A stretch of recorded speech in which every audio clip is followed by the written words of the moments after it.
Live from London, it's Plank of the Week with Mike Graham.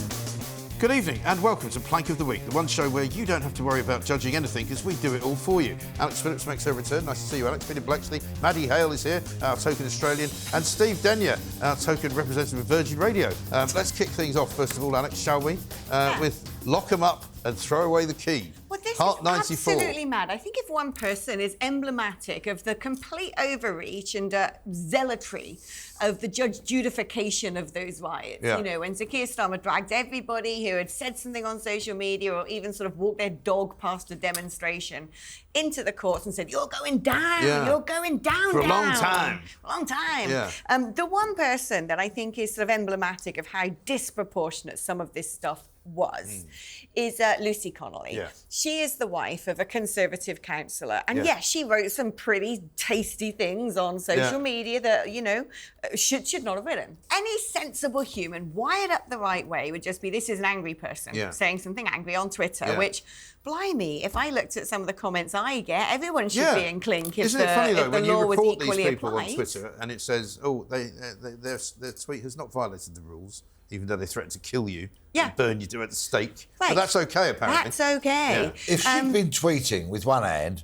and filling up a jerry can at a petrol station with another, then of course she would have deserved a very hefty sentence. Yes. But she wasn't. She was irritated and at home and just writing unpleasant nonsense. Right. Yeah. Illegal. Like a lot of people. 31 months. I know. Here's a question for you. You know, I'm old enough to remember when the place to go on a Sunday if you wanted to get an excitement thing going was Speaker's Corner. My dad used to take me to Speaker's Corner, which is on the corner of Hyde Park. People get up on soapboxes and he used to heckle them, funnily enough.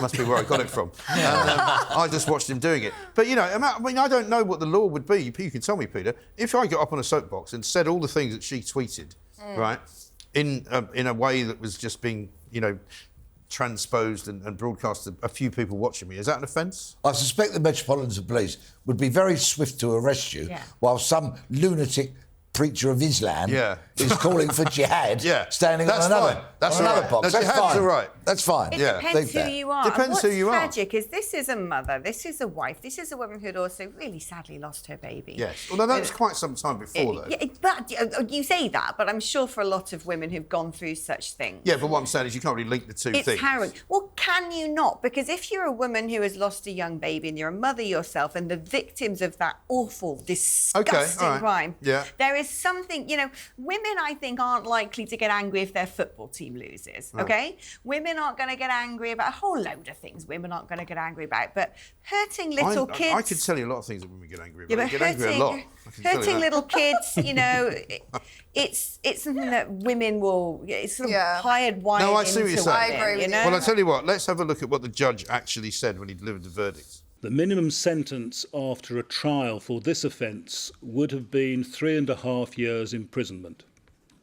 You pleaded guilty at the plea and case management hearing, and you are therefore entitled to a reduction in that sentence of 25%.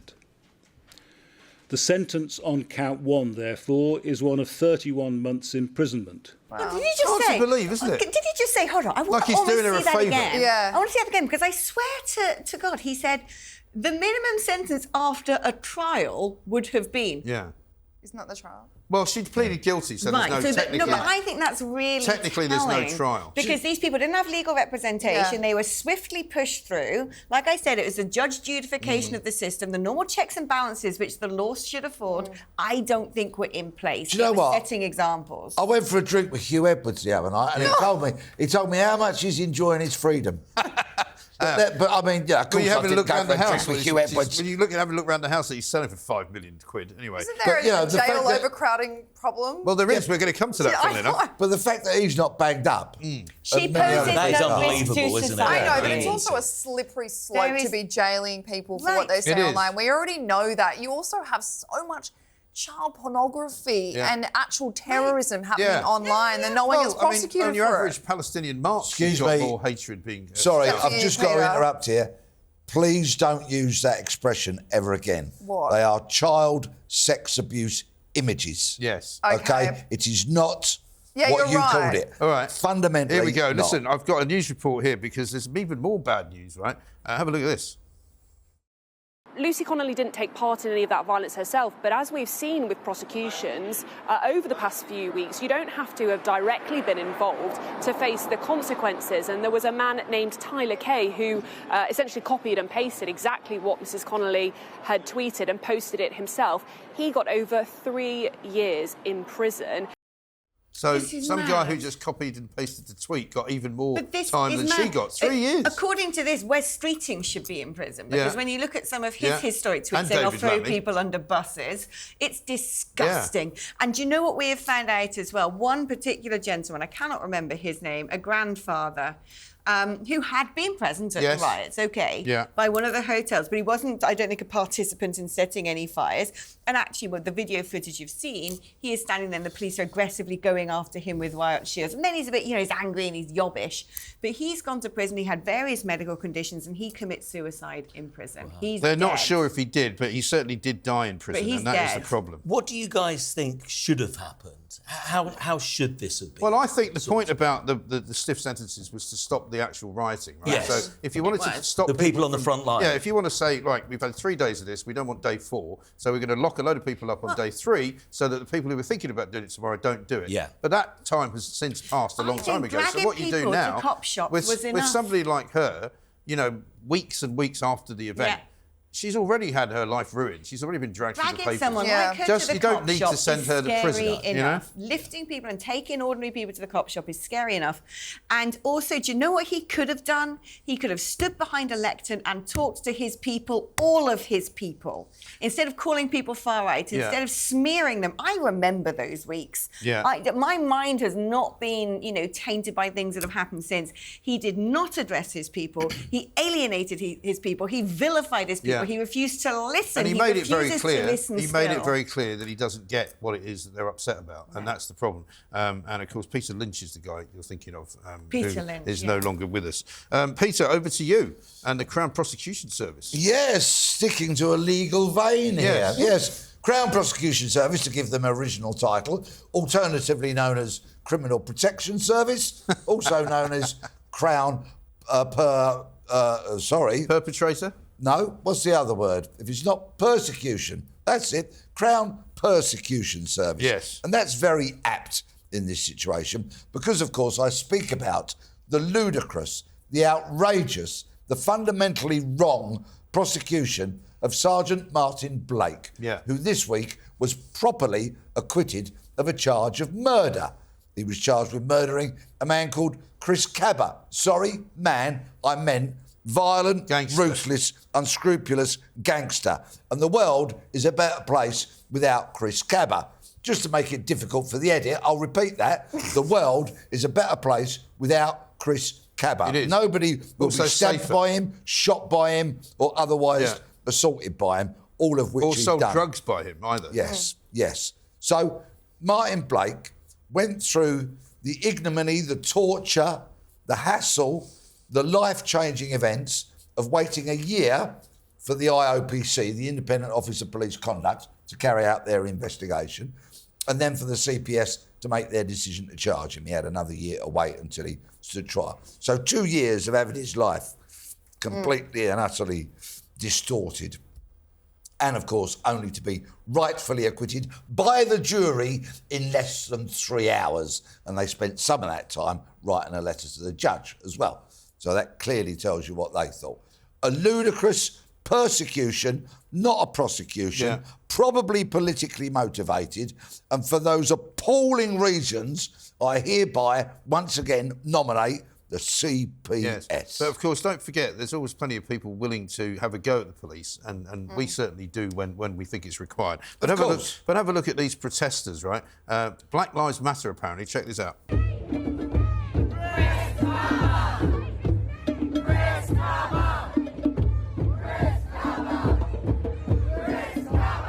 Wallies, right, have done a Black Lives Matter protest and forgotten to invite any black people, right? So all they've got there is a bunch of middle-class, Just Stop Oil, Free Palestine, Socialist Worker, Black Lives Matter idiots, right, to start shouting justice for Kaba. They didn't know that he's got a rap sheet as long as your arm. They didn't know that he had shot people in the street you know, without any care for the people around him. He shot a guy in a nightclub, that he'd been in jail, in and out of jail since he was 13 years of age. Yeah. You know, this was not a nice individual. No, an absolute revolting piece of garbage he was. But can I just say, the reason why they go along blindly to these things, because they are not affected by any of it. No. They're not living in the hardened neighbourhoods where there are shootings. Or Brixton. And so do you know what the most white privileged thing on planet Earth is? That. Woke. Woke is actually the very definition of white privilege. But they're helped by people like Jeremy Corbyn, right? Yeah. Because Jeremy Corbyn put out a tweet, right? Oh, he went. In which, he's got his fist up there, you know, solidarity with the downtrodden. Hello, home granddad. He's just a sad has-been. He really is. I mean, when he's not hugging members of Hamas and inviting them into Parliament, you know, he's sticking up for gangsters. Great, brilliant. Sadiq Khan, similarly. And when you look at all of them, right, there's not one of them that would have a smidgen of the courage, dedication, fitness and ability to be trained to the levels so that you can take firearms out onto the streets of Britain to deal with the worst scum of the earth that we've got. They'd all run a mile and crying as they did it. I was going to say, I just feel so desperately sorry now for this policeman, because his life, I mean, his life's been ruined already, but now there's a £10,000 bounty on his head. And Peter, does he work for those 2 years? Does he... No, he was suspended. So he just has to sit at home without pay? What should happen next? He was probably suspended with pay, I would imagine, wasn't he? Well, another scandalous part of this dreadful story is that the Independent Office for Police Conduct will now consider whether Sergeant Blake should face a misconduct hearing. Unbelievable. If he does, the firearms officers are going to be absolutely outraged once again. There'll be people handing in their authorisations and laying down their weapons. Just wait and see if that happens. People will die as a result of this, because there will be such trepidation now about actually going and deploying a firearm or stopping violent criminals. And you know who will die as a result when police are too scared to apprehend, stop and search, or, you know, be physical with a black suspect? It will be their black victims. And it will be Chris Kaba, who's probably done more harm to the black community than anybody in the police force ever has, right? Will be running London, because that's what they're doing. Maddie, over to you. You've got... So I'm nominating one of my own, Mike. Yeah, good. It's about time. Australian Independent Senator. This goes against, you know, my patriotism, but I'm nominating Australian Independent Senator Lidia Thorpe. Now, if you're Australian, you know that she's always in the headlines for various public outbursts that she does, but this one absolutely takes the cake. Swearing at King Charles after he's done a speech in Australian Parliament in Canberra, screaming, "Not my king, you are not my king, we want a treaty." Effing the colony and all the rest of it. Exactly, swearing at the king and Queen Camilla. So incredibly embarrassing for Australia and an Australian party to be in there bipartisan and to have this insane woman running around screaming at it. And she was wearing some kind of weird fur thing. Yeah, she wears, I think it might be native Aboriginal It's not like stuff, a platypus or something, is it? I actually don't know what it is. But regardless, everyone in Australia wants reconciliation. That has been up for debate, but this is not the way in which you go about it. When you say reconciliation, you mean reparations? That's what we call it. Just in terms of, you know, Australia Day is on January 26th. Right. A lot of people call it Invasion Day because it's a day that... when you say a lot of people, some people, you mean? Some people. Not everyone, right? No, but it is a very divisive... Like, most people don't celebrate Australia Day anymore. So there is calls for there to be, you know, an Australian Day, but... a normal Australia Day, but then also a Remembrance Day, which I think would be the right way to go about it. Regardless, she's shouting. It's so embarrassing for everyone. She looks insane. She is insane. Let's have a look. Give us what you stole from us. Our bones, our skulls, our babies, our people. You destroyed our land.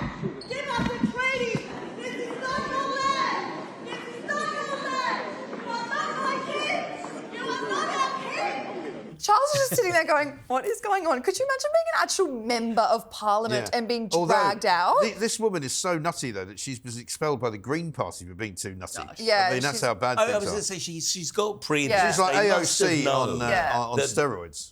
And why did it take so long for her to be I think there was a state of shock going on, probably. Because, I mean, somebody said to me, shouldn't the audience have just started booing her and drowning her out? Instead, they were all just kind of looking at her like, oh, my God. She's there by herself. She obviously she's obviously not pre-warned anyone. Right. She's got she's independent. No, but everyone knows that she's likely to do something like that. Exactly. And she's got very Republican. But I don't think anyone would have expected, you're not expecting her to do things. It's just that when she does things like that, you're like, classic. But maybe they should have expected it because she's done it before.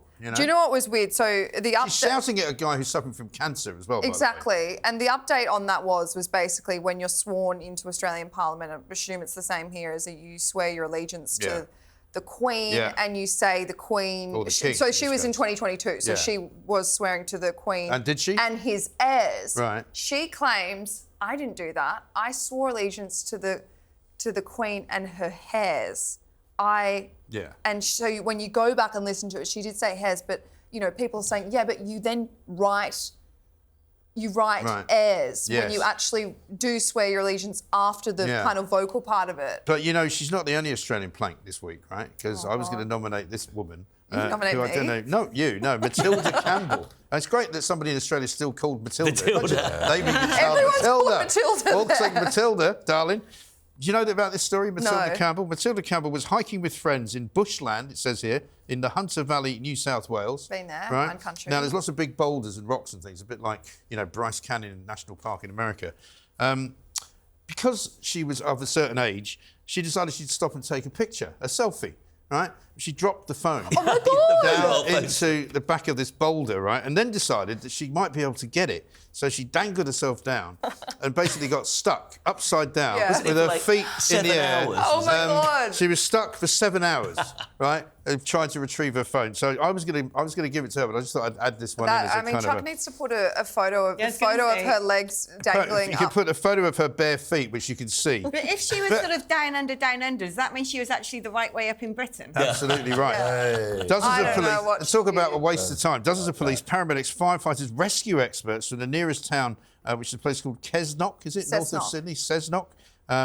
And she was just the laughing stock, I think, of the world for a couple of days. I didn't even know that was in Australia because I looked at that photo and I, for some reason, just flashed back to that movie, James Franco. She was about 10 feet in, and I mean, just ridiculous. Anyway, Steve, over to you. You've got an even better one. Yeah, I mean, we should bring back the Carry On movies, Carry On Up the Fire Station for this one. So this is a state-of-the-art fire station in Western Germany that was completed last year. The cost of tens of millions of euros, and it's burnt to the ground.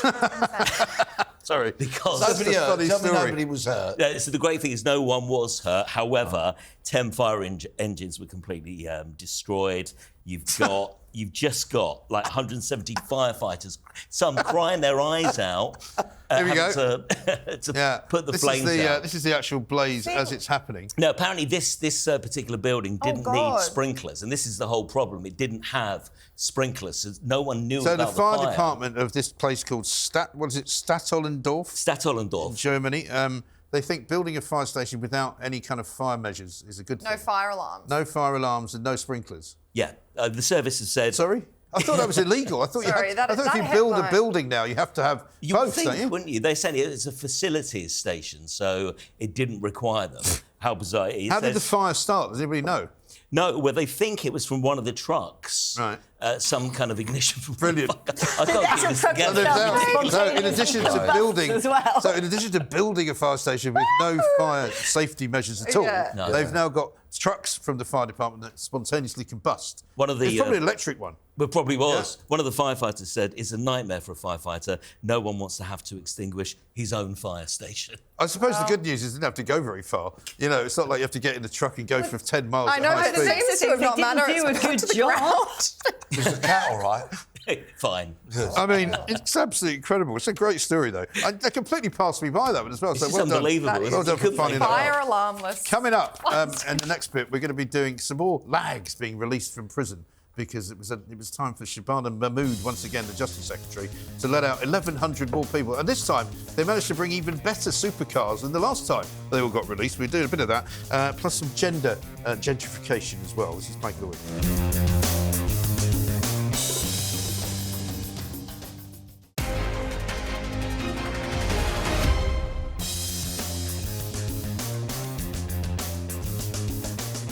So, you might all remember, welcome back to Plank of the Week, by the way. You might all remember, was it, a month or so ago, they let out about 2,400 prisoners, and there were live cameras outside. We had one live camera. In fact, why don't we watch this? It was me watching them all being released out of HMP Brixton, I think it was, last month. The public sit at home and see some grandmother being...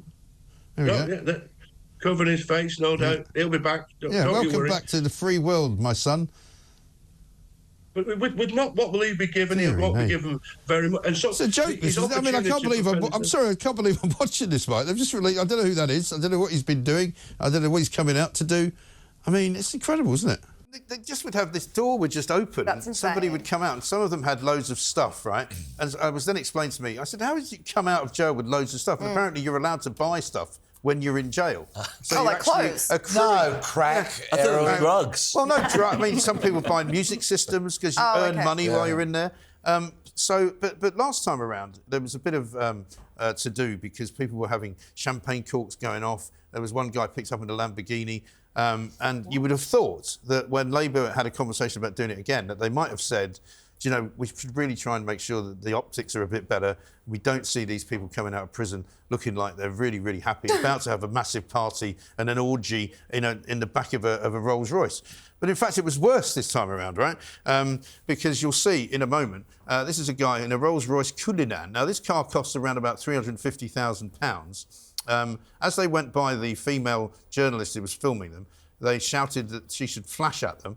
This is another guy. This guy's a kidnapper who actually tortured his victim, came out, and that's his Bentley sitting behind him. And there's also a Mercedes G-Wagon there. And he said, big up Keir, because he said he was very happy that Keir Starmer had given permission for him to leave. That's so embarrassing. It's just ridiculously embarrassing. And he doesn't pay a lot of tax, you see. Doesn't pay a lot of tax. If he was a taxpayer, he wouldn't be so keen on Keir, would he? Especially after the upcoming budget. So we got Rolls Royces, Lamborghinis. There was one guy who was in for fraud, who got released after serving 40% of his sentence. He gets into a Lamborghini Urus, which costs about 250 grand. Yeah. And I said this to you on another show, Peter. You would think that the crimes that they have committed would lead the police to go and take some of their assets, particularly if you're involved in a fraud and you've got a car worth 250 grand. Don't you think that would be taken off you? But crime doesn't pay. Well, it totally does. Isn't that what we're all told? Apparently crime it does. Doesn't pay. It really does. What's the prerequisite for getting out, by the way? Because you can't be... It doesn't apply to terrorists or sex offenders. It's not supposed to, but unfortunately, with the way that the justice system works, there was one guy who was released last time around who was in for a sex offence, and within, I think, 5 minutes of him coming out, he'd committed another sex offence. Oh, my God. And they had to take him and put him back in again. Yeah. And, I mean, it's just ridiculous. It's like a dozens revolving and dozens door. of them are going straight back in. Yeah. But I hear, because David Gauke, former MP and Minister, is doing some review about the prison estate and this, that and the other, I've heard that his first recommendation is going to be installing revolving doors. Yes, absolutely right. That would just make I've got the details on that. That guy, on the taxpayer, of course. The guy I was telling you about who said big up Keir Starmer, Daniel Dowling Brooks, he was a convicted armed kidnapper who actually filmed himself torturing his victim. That is disgusting. And I mean, he's now back on the streets in his Bentley. And you just think, what's going on? Could you imagine being the victim? I know. And they don't... Last time around as well, they released quite a few men who had been done for domestic violence, and they didn't tell the women that they had committed the domestic violence against, they were even letting them out. That's... The whole thing's dreadful. That is the insane. optics are incredibly bad, aren't they? Yeah. Oh, it makes me sick. And of course, the other reason it's a bad idea is quite a lot of the people they're releasing don't actually have anywhere to go. So they're completely homeless. They don't have anywhere to put them. So they're just kind of released into the community. And some of them are living on the street, committing crimes in order to go back in. And, you know, you just know that something like 60 to 70% of them are just going to end up back in prison anyway. It's mad, isn't it? Yeah. It's a folly, a nonsense. An absolute complete folly. Now, here we have a prisoner thanking Keir Starmer. What a legend Keir Starmer is. I mean, what? Big up Keir, mate. We're out celebrating. We're in a Rolls Royce. That's it. Living it large. I've got some champagne, Keir. That's it. Way! Yeah, I nicked that. Yeah, don't tell anyone. Well, it wouldn't matter anyway, would it? Nobody'd do nothing. Yeah, that's Noreen Skinner. She's a comedian. Oh, okay. I was like... Well, you know, you wouldn't be surprised because actually the people who are really doing it are pretty much doing exactly that. Isn't it? Yeah. Opening bottles of champagne. You know, there was one guy who was a sort of convicted burglar of many, many years standing. It's all he knows how to do. Getting a big hug from his wife as he comes out. He's brought his kids along. You know, they're having a party. And it's like tomorrow night he'll be back out burglaring somebody's house. That's what he does. And that woman, Lucy Connolly, who has gone to prison for 32 months, it will destroy her life. It will destroy the life of her children, her husband. And she's been an upstanding, normal member of society to this point. No harm whatsoever to the public. No. That is the prerequisite for being released. If somebody has put out a dodgy tweet, you get to walk free. And you know what? I said this on the show before, but there's a reason why so many women don't come forward. And it's because you have something ridiculous, like 10% of actual, perpetrators. What you mean about violence? Yeah. And then you have, Because the police can't protect them as well, you know. Alex, over to you. The SNP. We haven't had them in for a while. Do you know what? The good old days when they did the Fred West tent on Nicola Sturgeon's front garden, which I keep mentioning. I love it. Right. And we were looking for the sort of, definition of what a woman was. Yes. Buried underground. Yeah. Well, it turns out they haven't really learned from their errors and the implosion of their party for saying Isla, what's her face, what's his face, what that thing was. There's a woman who could go to women's prison. Because instead of going, do you know what, that didn't work last time round, they've doubled down. They've decided there is this whole multitude of genders, a plethora 24, of various versions. And when you look through them all, it doesn't make sense. You've got, I'm a man who thinks he's a woman who thinks he's a man, I'm a man who thinks he's everything, I'm a woman who thinks they're nothing, I'm thinking but I don't know what I am, I'm not even thinking at all. How do you... I've got a list of some of them here, right? You can be cisgender, trans man, trans woman, non-binary, trans brackets not otherwise specified. I don't know what that is. That's in the process. That's ellipsis. That's trans masculine, trans feminine. What's that? That is gender queer. I don't know. Yeah, they're all the same thing. They're just weird people with short fringes and mental illness. Wake me up when he's finished that list. I'll tell you what I've got. I've got somebody even better, an Irish senator called Sharon Coogan, reading out all of the genders, and this took quite a while. Zypho gender, zero gender, zigzag ender, zo d ender, zo gender, so engender, zoom gender, XY gender, and asylo gender. Mrs. Doubtfire. A constitution on what? On alphabet? Yes. On whatever that was. This is just trolling us right now. Right. Do you know, I've got a really easy way about identifying gender. Oh, hold on. Are you going to take your clothes off? Yeah. Not a man. No. Oh, I thought you were about to flash. No. Yeah, women. Thank Christ for that. Can I look? Yeah. Get a bit dodgy there for a second. It's safe to turn my head around, Jess. I want you guys to know that my pronouns are me. Yeah. Just so we can But so are theirs. That's the problem, because the weirdest thing about the pronoun game... the weirdest thing about the pronoun game is if I wanted to speak to you, I'd be like, all right, Peter, how you doing? All right, Mads. All right, Steve. It's when you leave the room that I'd be like, is that her phone? I wouldn't say is that her phone too. So the weirdest thing about the narcissism of the pronoun game is it only clicks in when you're not even there to hear it. My pronouns are there. Yes. Now, my favourite one of these genders, the 24, is one, because when I did this story first, it wasn't the SNP, but somebody else coming out with them. It might have been, I think, one of the hospitals that was saying, you had to fill out a form. Yeah, it was. Tick one of these boxes, right? And I thought, genuinely, this was what it was, this was how you pronounce it, Big Ender. But it turns out that was bi gender. Oh, my God! But I thought Big Ender sounded better, because that sounds like a proper gender. What gender are you? I'm a Big Ender, mate. Everything goes now. Don't worry about that. I thought shiitake was shit take. Yeah. Well, I mean, you are from Australia, so that's fair enough. I'm not. I'm a second-class citizen. Yeah. I mean, it is just nonsense. But as you say, I mean, the SNP, there was a lot of speculation actually at the weekend because the SNP at the weekend lost yet another senior official, a guy called by the name of Murray Foote, who used to be the head of press and who resigned once before, but then came back to be the chief executive. And everyone thought, well, if he's resigning, surely there's something coming down the pike from, the cops that he might not want to be associated with. If you were going to think of any country that is the least likely to go down that route, it's kind of Scotland, you know. Well, I mean, I'm from Scotland, technically. My parents are both Scottish, right? I was born in London. But you wouldn't think they're for it. Yeah. Love a kilt. I mean, the Scots are generally speaking thought to be the most straightforward people in the world. I just think the SNP, because they know they're on the outright, because no one likes them anymore. I think they just want to immortalise themselves by sticking their own initials, their own sort of, abbreviation, LGBTQ. But also the truth of it plus. was the fact that they had to go into coalition with the Green Party, and that's kind of what killed them off, because it was the Green Party and a guy called Patrick Harvey that had all this gender nonsense as part of his, package. He was like, well, if you want to make me the sort of deputy first minister, you have to now adopt all these Green Party was his package policies. male or female? His package is quite small, I think, because he's not a very big guy. That's another story. So Peter, he's not a big ender? He's not a big ender, no, definitely not. In fact, I'll tell you what, he might be more of a gender non-conforming. What's that mean? I've no idea. You look at me as if I should know. I thought they all sounded the same, to be honest. Pangender. Pansexual, I've heard of. That's the one where you're basically attracted to anything. Yeah. Including pans, presumably. Shirley Bassey sang a song about that, didn't she? Hey, Pangender. big ender. I thought it was going to be pangender. A little time with me. Absolutely right. Anyway, assigned male at birth, brackets not specified. That's the first time I've heard that. I think you've been assigned in a threatening manner. You were assigned male at birth. In the room. I can tell you were a man of distinction, a real big ender. I need to take him to a cabaret bar. It works. Absolutely. You have to sing on Steve Peter Bleksley. Well, Soho used to be full of those kind of places, but not anymore. Now it's gone all trendy. Over to you, Peter, for the next one. I've no idea what I'm talking about. You've got Andrew Talbot here, who's a policeman. Oh, my word. He's a policeman who stole. How could I forget? Yeah. Right, please, everybody, remember the name. Andrew Talbot, one of Greater Manchester Police's serious crime squad members.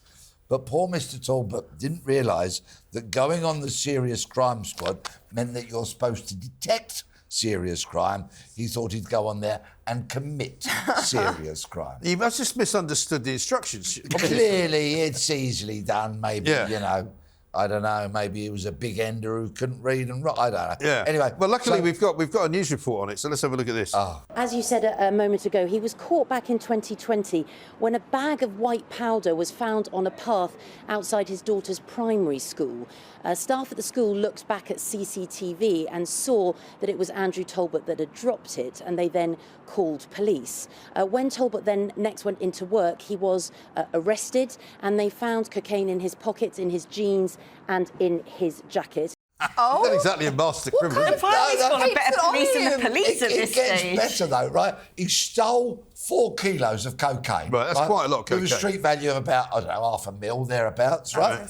And then he used Greater Manchester Police's computer system to research drug dealers that he could sell it to. I mean, he is drug dealers? Stupid. He googled drug dealers and he just searched their systems. Obviously, they've got lots of drug dealers on the system to see, where's he? What's his address? Where's his phone number? Maybe I can give him a bell and say, I've got a Kia Charlie for you. So, you interested? He doesn't speak with a London accent.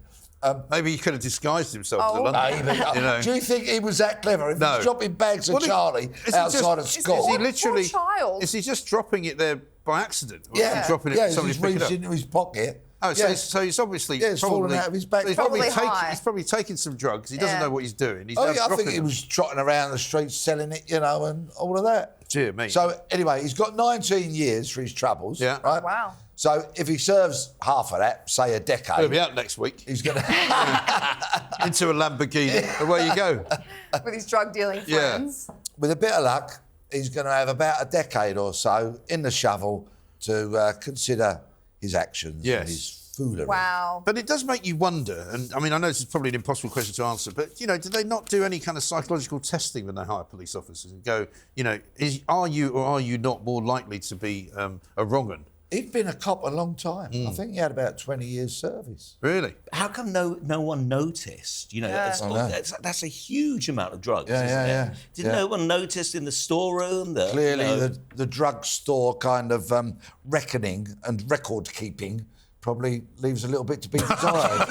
Understatement of the week. I mean, it's always been said, hasn't it, that most of the drugs that the police confiscate sort of end up not necessarily being used for evidence, but they sometimes find their way back out onto the streets. Well, some of them actually go to medicinal purposes, like heroin, because that gets used to create the anaesthetics and all of that. Police New Year party. I did not know that. Street drugs, and then you go to hospital. You're like, here you go. It all comes out in the wash. And the cannabis that gets seized, that gets recycled into Christmas parties. Sometimes they burn it, don't they? Sometimes they burn it, like en masse, as they do in America, which is never a good thing. Yeah, you want to be on the roof. Yeah, I know. Absolutely right. Wow. Now, coming up, we're going to go across the United States of America, getting very close to the old general election there for president, and also back to one of our old favourites of the airlines as well.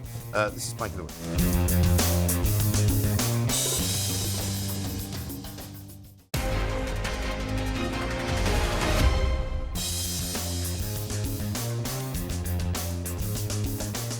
Steve, over to you. Kamala Harris. Yeah, so we are, I mean, literally a week and a bit away. A week and a bit, from the US election. Could this really be down to McDonald's? Yes.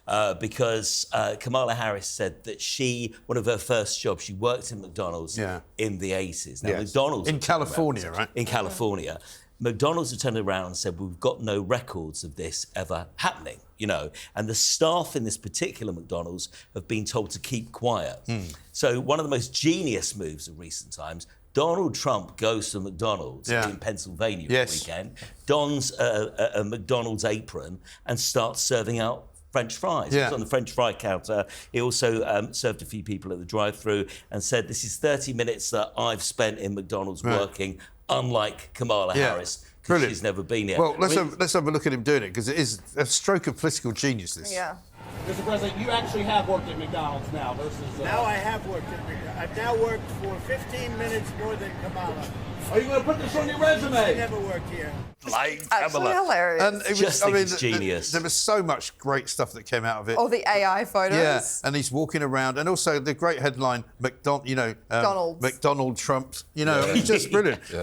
Here he is meeting a customer. I could do this all day. I wouldn't mind this job. I like this job. I think I might come back and do it again. Thank you. Look at that. Mr. Look at that. How are you? Thank you, Mr. President. Nice to see you. You made it possible for ordinary people like us to meet you. You're not ordinary. I mean... He deserves to win it through that. I think. He does. The commander in beef. Yeah, it's brilliant. That's great. That is great. What's funny was he was saying his favourite meal from McDonald's is the fillet of fish. I was like, I didn't even know they still did that. Well, yeah, but also, do you remember there used to be a time when he was in the White House the last time around where he would sit up eating cheeseburgers from McDonald's and just tweeting until like 3 o'clock in the morning. He was obsessed with it and he had it when he had COVID. Yeah, so he's a big fan of McDonald's. And when they asked him, I think at one point, what's your favourite? He might have said fillet of fish at one point, and the rest of it he said, oh, I like all of it. So I think he does. He's genuinely a fan. But here's something that came out of it. You mentioned AI. This is an AI prediction of what could have happened. This is Donald having a bit of a meltdown. It's just a remarkable story. But no such thing as bad publicity. What I love the most is you don't need AI to make Kamala look like an idiot. She does it all by herself. She really does. I mean, she's a gift that keeps on giving. Yeah. I was watching another interview with her this week, and they were talking to her about Joe Biden, and she was really like defensive and on the back foot, and was trying to make out that he's absolutely fine. Everybody knows that he isn't. And eventually the interviewer said, well, yeah, but if he was fine, surely he'd be running for president, and it wouldn't be you, it'd be him. And then she just launched back into her comfort zone and was like, well, the thing is, we're all about having new leadership, and you're going to go, you're talking rubbish, you're just saying nothing. And that was an MSNBC interview as well. Yeah. It's this thing that she repeats in every single interview and every single speech, and I've forgotten what it is, because it doesn't make any sense, but she's just literally a by I think it's the middle class thing. No, it's something like the hurt of the past and the healing. Oh, Like that. She says it every time, and it's like, it doesn't even mean anything. Well, now people have started doing it last week, actually, answer questions like Kamala. So I did this actually with Peter, didn't I, on the show last week? Should we do it again? Ask me a question. Yeah. Mrs. Vice President, do you think the US should continue to supply arms to Israel? Well, you see, Peter, the thing is, I was born in a very middle-class household, and whenever I speak to people about this, they always say the same thing. They just want compromise, and they want solutions. Oh, yeah. And that's what we're all about. And that's how she speaks. And it's just ridiculous It's because not you learn answered. nothing. She says the same thing about almost any subject. And I think people are finding her out now because the polls are starting to move and the money is really moving. There's an awful lot of money being bet on Trump I can't tell her and Meghan apart, you know, the way they talk. And do anyone see them in the same room? Yeah. Because, I mean, there's a question. Conspiracy theories. I mean, it is actually, yeah. I mean, but it is. It would be like having Meghan Markle in the White House, wouldn't it? Yeah. Just bizarre. Anyway, so, Maddie, over to you. So I am nominating Ryanair today, actually. Have you ever been on Ryanair? I've only been on it once, Right. and that's not because I'm a princess. It's just, you know, I'm new to my travels. Yeah, no, I just Europe. wondered if you had been on it. I happen to think Ryanair do exactly what they say on the tin. Yeah. You know, they get from point A to point B about as fast as you can. It's annoying that they don't have a rack to put anything in, but, you know, in the end... Do they play that bugle sound when they arrive on time still? I haven't been on Ryanair for a while. Yeah. I It's like a remember. fanfare. I've only done it once, and it was completely fine. Right. But I'd also had problems with EasyJet. But the reason why I'm nominating this, because I just think this is just the dumbest PR for your own company and in general. This flight from Faro to Dublin, it gets turned around a million times, and basically the passengers, what's meant to be a 3-hour flight, passengers are on board for 15 hours because it's on the tarmac for ages. They go That's around. the worst nightmare, isn't Then they have to move around because of Storm Ashley. Then they land at Shannon Airport, get up again. Like, it's just ridiculous. Anyway, it's gone for 15 hours. Ryanair doesn't even offer anyone complimentary water. They have to pay for absolutely everything. And so passengers are saying, can we just have a glass of water or a bottle of water because we're on here for 15 hours. It was from 9 a.m. till about 12 at night when they finally got to the destination. Yeah. And they're like, no, nothing. And then Ryanair gets in trouble for it. And their spokesperson comes out and goes, no, passengers need to pay for everything. Yeah. Because Michael O'Leary is a guy who absolutely lives by the sword, dies by the sword. This is a guy who I first came across, I think, when he was buying into something like, do you remember Buzz Airlines? It was it was a BA cheap version of BA. Now they've got their own cheap version of BA. It's called BA. He bought it over and he had his first meeting with all the kind of assembled staff at Luton Airport or somewhere. And he said, anybody here from the unions? And a few people put their hands up. He was right, get out. Just chucked them all out and just said, you haven't got a job anymore. And then he said, here's what you do if you get a complaint from a passenger. And he picked up a piece of paper and he just went like that. I was just going to say, when it comes to PR, he doesn't And they care. were like, oh, OK then. And he, you know, once I think we may have this actually. He once actually suggested that he should get people to pay to use the toilets on the plane. Have a look. If we could get rid of 2 of the 3 toilets, we could put in 6 extra seats onto the aircraft. 6 extra seats would allow us to drop the average fare by 4% for every passenger on board. But we need fewer people queuing to go to the toilet. How do you get fewer people queuing to go to the toilet? Charge them for it. And then you will all go in the terminal before they depart, and they'll all wait until then go in the terminal when they arrive. And we use charges to kind of train people to travel in the most cost-efficient way. We'll give the money we get for the toilet fees away to some charity for incontinent passengers or for incontinence in the young or the aged. We don't want the money. I mean, this is the thing. He also once, I remember, decided that he wanted to fly a plane with standing room only because he said, let's get more people on it. I'm not against this guy. No, but I'm not against him. I mean, if you knew that there was a flight that you could get on and it was half the price of getting a seat, and it was, say, I don't know, if you're flying from here to Dublin, I wouldn't care standing up. You know what? I would give that man the job of being in charge of deportation. Yeah. It's like, oh, here's your appeal. Yeah. You're gone. You're gone. Standing room only on the plane, and you can't even use the crapper. Yeah. Off you go. Exactly. Also, don't you love the way that he's able to work out in his head what the margin is if you get 6 more seats on the plane? I mean, we need more people like him. And you're absolutely right to say that they were wrong not to give water. But that's just what they do. They ran out of toilet paper apparently as well. Apparently people were having panic attacks. The toilets were overflowing. I mean, it really was even grimmer than a UU Ryanair. There's nothing worse than being stuck on a plane when you don't want to be. Yeah, I mean, especially when it's on the runway and there's no way off. Yeah, absolutely right. Absolutely horrendous stuff. Well, anyway, we've got a pretty good selection today. I'm not quite sure how easy this is going to be to judge, but my final nomination is coming up, and we're going to look at one of the unions, because, you know, the unions are now the big guys in charge of everything, because Keir Starmer and Rachel Reeves are too frightened to say no to them. So we'll be finding out what's going on with Unite Union. Coming up next on Plank of the Week.